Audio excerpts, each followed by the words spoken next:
Job applicants with Jewish names or Jewish-linked prior employers were less likely to get responses for administrative assistant gigs, a troubling new study by the Anti-Defamation League Wednesday claims.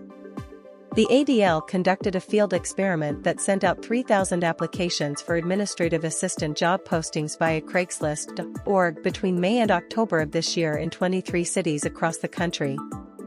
The positive response rate was 3.4% lower for Jewish Americans and 4.9% lower for Israeli Americans compared to other backgrounds such as those with Italian or Irish heritage, according to the report.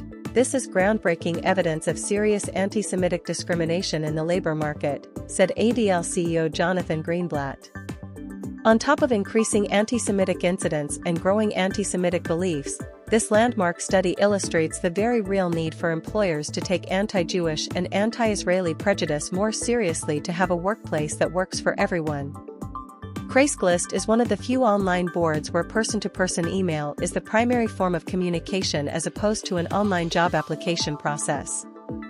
The applications and resumes submitted identified some candidates as Jewish via their names or their prior work histories or associations, such as working for a Jewish deli or Jewish or Israeli athletic or cultural groups. Based on the lower response rate, Jewish Americans needed to send 24% more applications to receive the same number of positive first responses from prospective employers as other Americans, the report found. Israeli Americans needed to send out 39% more applications.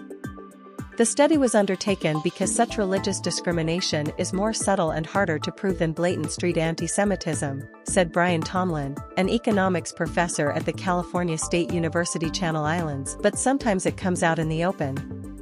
A UCLA official has been accused of putting Jewish applicants on a no-hire list, and after complaining that lots of Zionists were seeking jobs. In October, the ADL reported there were more than 10,000 anti-Semitic incidents that unfolded across the U.S. over the prior year and a 200% increase over the prior period and the most it ever recorded. Much of the hatred raged on college campuses following the October 7, 2023, Hamas attack on Israel and amid continuing war in Gaza, the data showed. Employment discrimination based on religion is against the law. Without the benefit of a study of this kind, it is difficult, if not impossible, to prove adverse treatment in the labor market based on one's religion or cultural identity, Tomlin said.